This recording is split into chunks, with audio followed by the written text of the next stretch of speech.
Section 1.5 is titled Infinite Limits. We're going to take a look at this from a couple different perspectives today. The first one, just in definition form, let f be a function that is defined at every real number in some open interval containing c, except possibly at c itself. The statement, the limit as x approaches c of f of x equals infinity, means that for every capital M greater than 0, there exists a delta greater than 0, such that f of x is greater than m whenever 0 is less than the absolute value of x minus c is less than delta. And a similar statement can be made for n less than 0. Okay, so fill those holes in your notes first. And then we'll do a picture of what's going on here.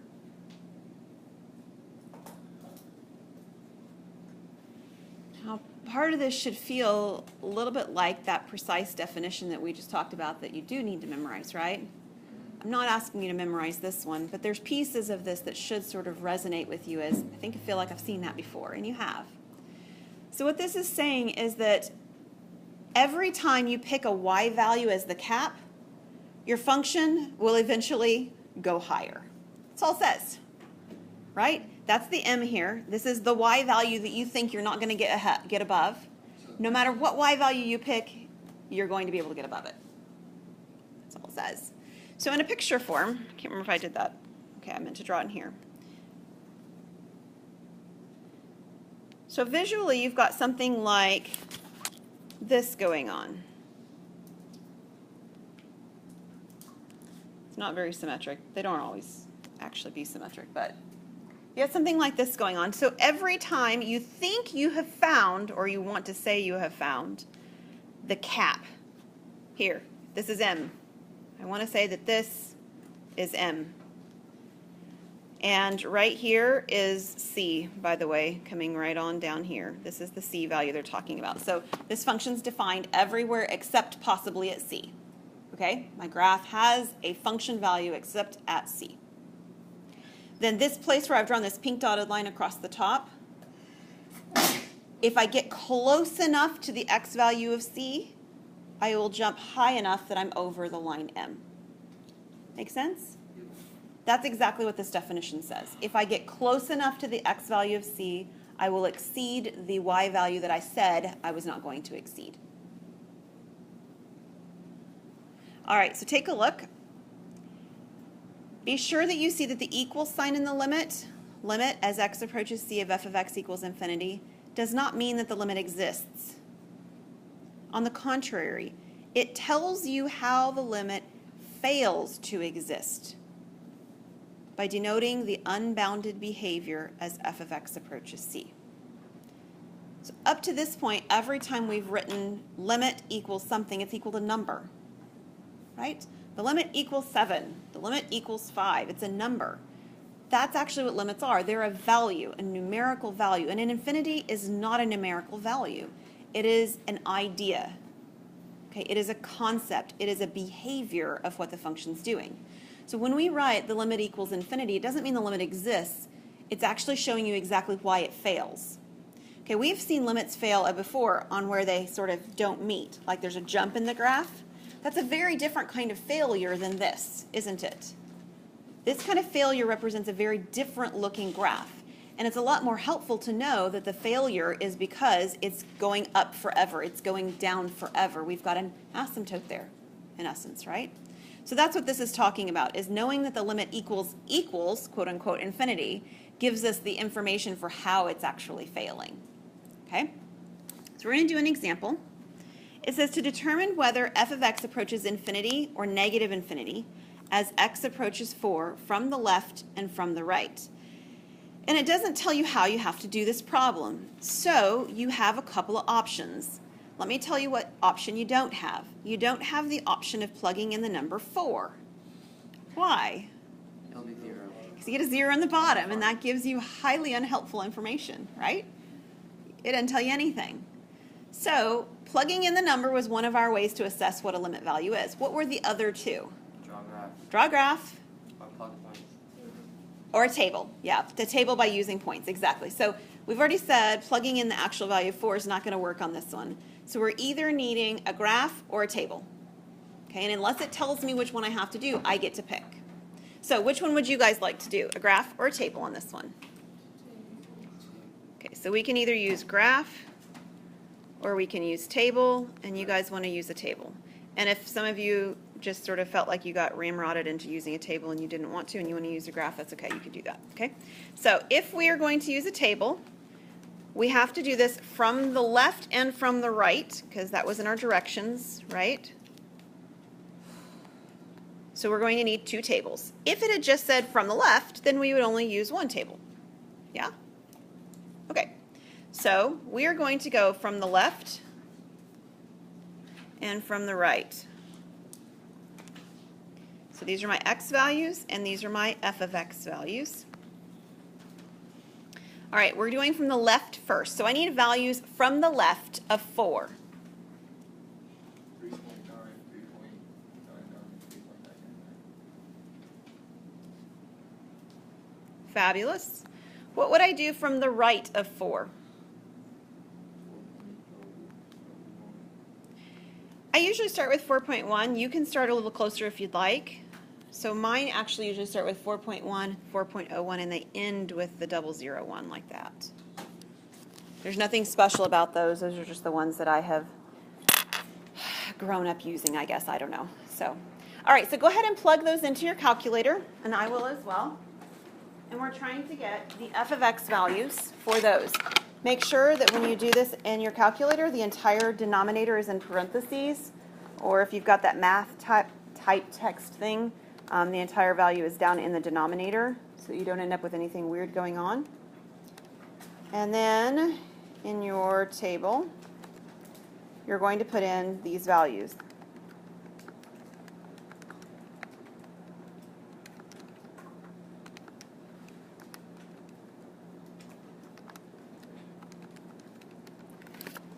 Mine all worked out to nice, pretty values. Did yours?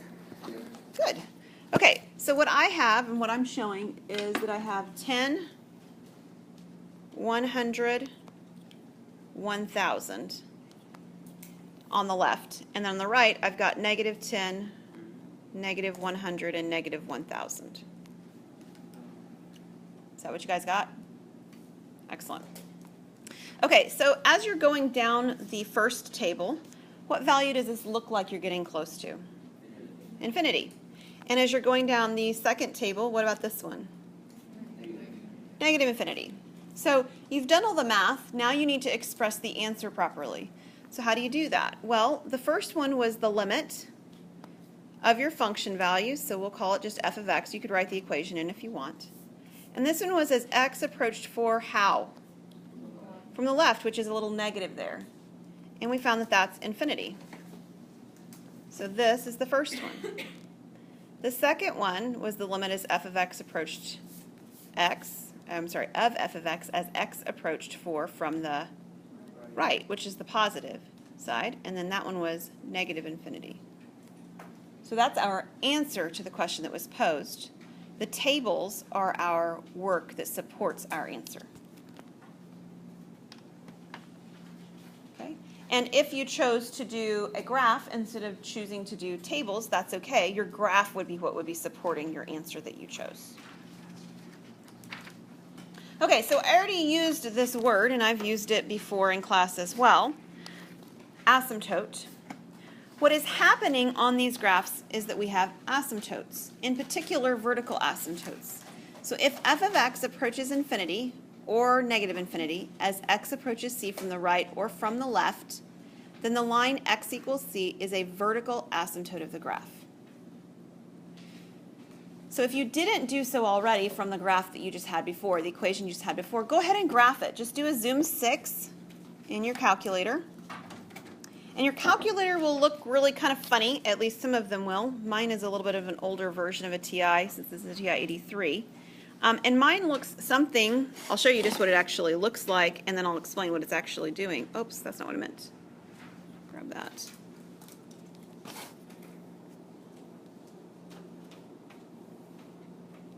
This is what actually shows up on my screen.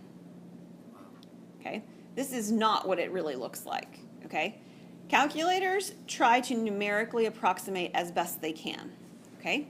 And what the calculator eventually does is it takes this point that's coming from the left that's really high and it tries to connect it with the value that comes next really low. It tries to connect the dots, just like a child working on, you know, the thing inside of the restaurant, right? They're connecting the dots. So what really the graph should look like, if we were expressing it ourselves, is it would look like this, right?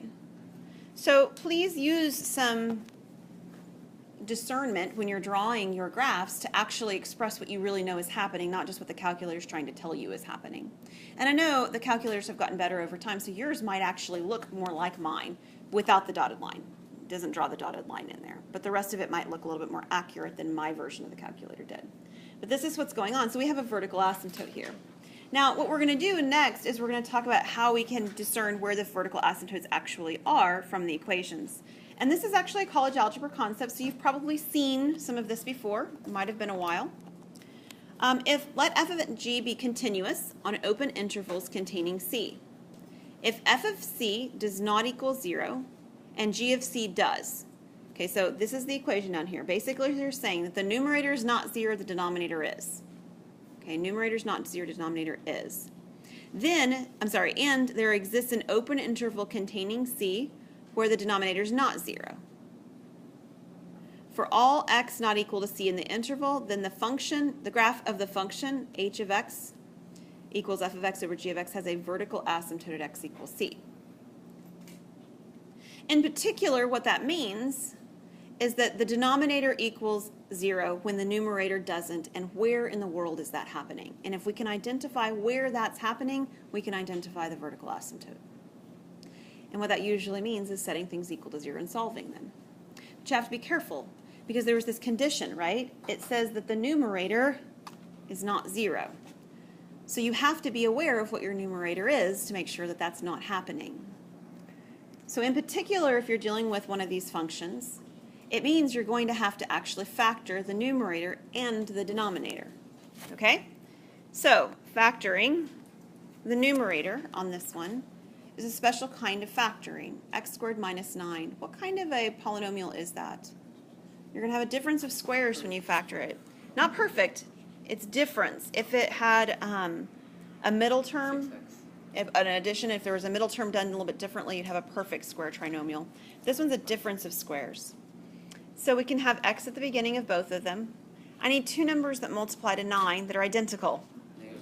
3 and negative 3. I say identical. I don't really mean identical because they have to be opposite signs, right?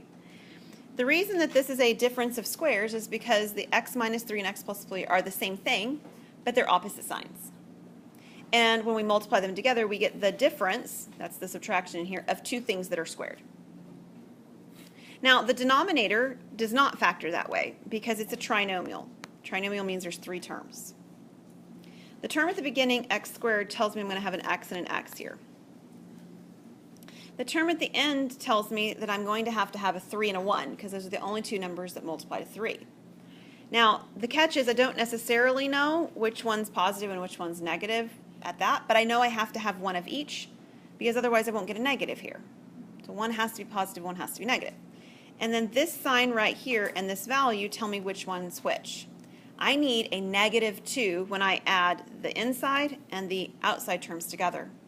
So it's the 3 that needs to be negative and the 1 that needs to be positive. That gives me a negative 3x and a positive 1, which is a negative 2. Negative 2x. Now, our goal in doing that is really to see what might cancel. And this one is the x minus 3. Okay? The pieces that cancel do not create asymptotes. They actually create what? Holes. So there is actually a hole in this graph at x equals 3. Because if I plugged in 3, that x minus 3 would become 0, and I'd get 0 on top, 0 on bottom. So I have a hole in the graph at x equals 3. Now, that's not exactly what the question asked me about. It asked me about the asymptote part of this. So what's left after I do my cancellation in my denominator is the x plus 1. So if I were to set that equal to 0, what x value do I get? Negative 1. This is my vertical asymptote. x equals -1.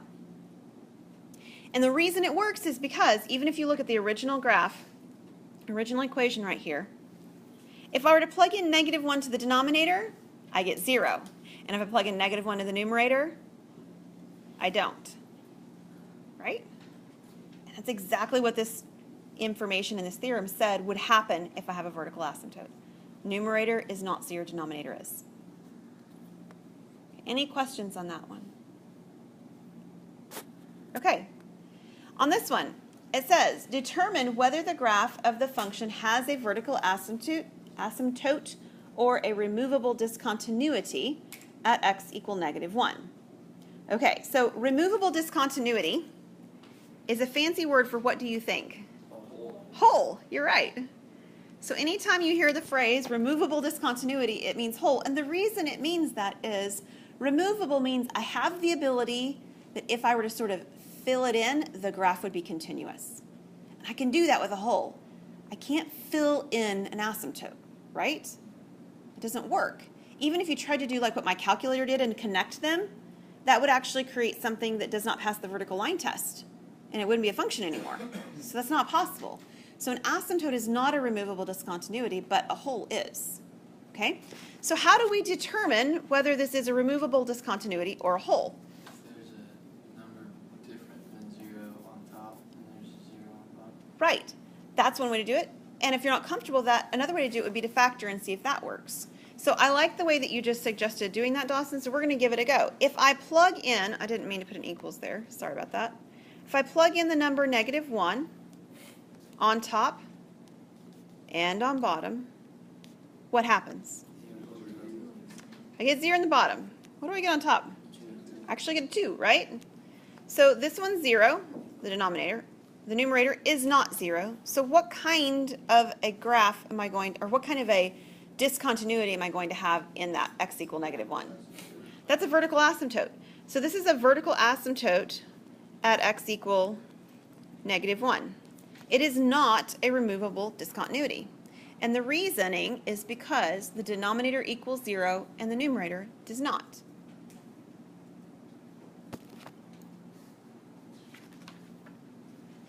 In that same situation, how would we know if it's a, like, what would it have to come out to be a? Okay, so let's say it did give you like 0 over 0, right?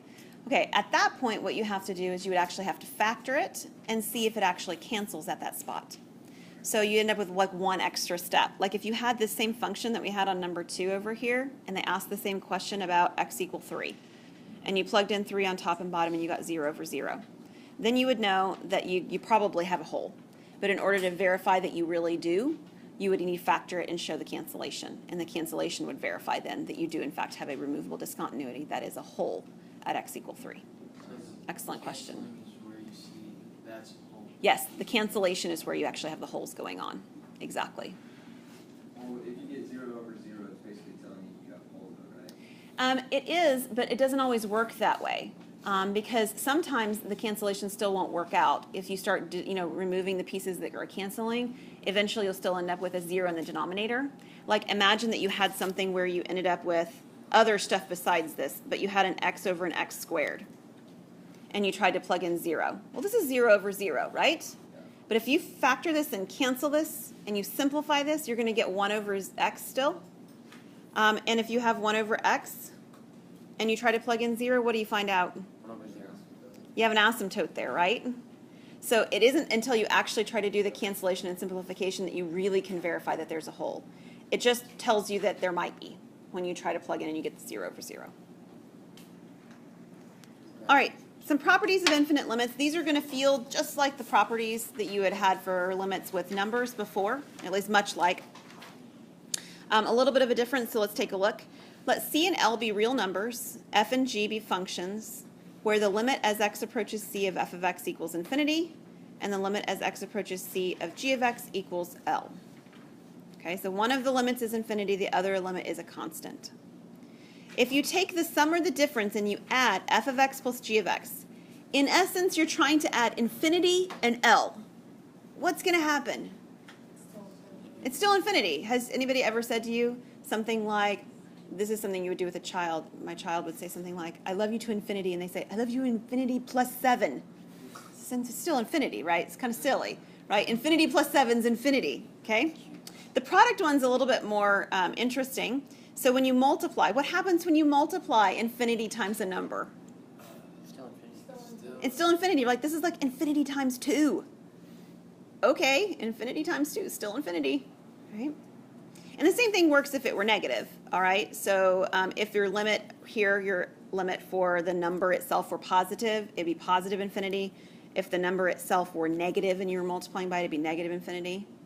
Okay, so if you had like -2 times infinity, that would be negative infinity. That's what that's talking about. The quotient, if you have g of x over f of x, this one is interesting, okay? This is saying that the limit on top is a number, the limit on bottom is infinity. That's what this says. So you have something like 7 over infinity. Well, now, first of all, you can't divide by infinity. Infinity is not even a number to divide by. It doesn't make any sense. But think about dividing by something that gets infinitely larger. Right? So like if you took 7 and you divided it by 10, and then 7 divided by 100, and then 7 divided by 1,000, and then 7 divided by 10,000, and 7 divided by 100,000, what happens to those numbers that you keep? They get very, very, very small. They approach the value of 0. They never reach 0, right? But the limit, the value they're getting infinitely close to, is 0. And that's what a limit is. It's the value you get close to. Similar properties will hold for these for one-sided limits for the function and for the limits when c is negative infinity. As x approaches c is negative infinity. So there's nothing special about changing infinity for negative infinity here, or doing a one-sided limit instead of a two-sided limit. All this still will hold. You just would structure the language a little bit differently. All right, we have one last problem to do. It is a one-sided limit. It says find the one-sided limit if it exists. The limit as x approaches 2 from the left of x squared over x squared minus 4. Now you did one-sided limits in the last section, I believe, right? 1.4 that you did. And actually in that section it probably talked about the fact that if it's possible to plug the number in, you still can. Okay? Can you plug 2 into this function? No. Because if you try, you're going to get 0 on bottom, you're going to get 2 on top, or 4, excuse me, on top. It's not going to work. So again, now because you would get 4 on top and you'd get 0 on bottom, that tells you you have what happening at 2? Vertical asymptote. A vertical asymptote. Very good. That's the theorem that we had. So we know that the answers here are going to be either infinity or negative infinity because there's an asymptote there. There's no question in our mind. We just need to figure out which one it is. And we can do either a table or a graph for it. Since we did a table on the last one, let's do a graph on this one. Okay? So go ahead and put this equation, x squared over x squared minus 4, in your calculator.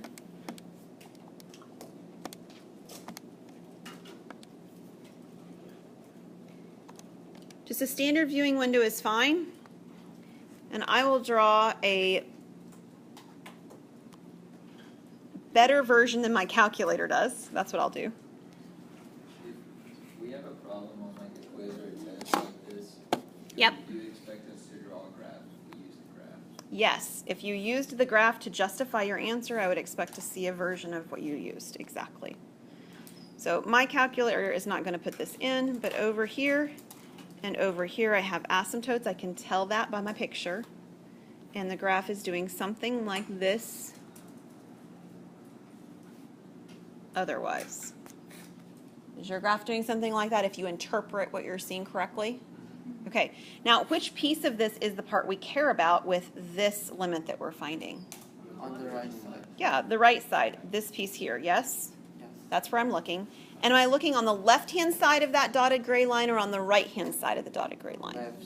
The left. So I'm looking actually here, correct? Yes. So if I'm looking on that side and I'm getting close to that dotted vertical asymptote, that means I am moving along my graph like this. It would be negative infinity. So the limit as x approaches 2 from the left, and I'll call this function f of x, even though they didn't give it a name for it, that's okay, and it would be negative infinity, And this that I've drawn, this graph, where I've drawn a circle around the part I'm looking at, and I've drawn these sort of arrows towards the point where I'm going to, all of that is what justifies my answer of negative infinity. So we need to like mark on the graph like that? You need to mark something on the graph, because then if you happen to circle the wrong thing, so like let's say for instance that you didn't mark anything on the graph and you think the answer is infinity. But the reason you think the answer is infinity is because you got confused and you were looking over here. Well, if you'd circled this piece, I'd know why you got confused and what you were looking at, and I could give you partial credit, right? But if you just answer infinity and I don't know why, then I don't know where the misconception is, and I can't give partial credit because I don't know why you're mistaken. Make sense? So it is in your best interest to show me as much work as possible so I can see what you're thinking. All right.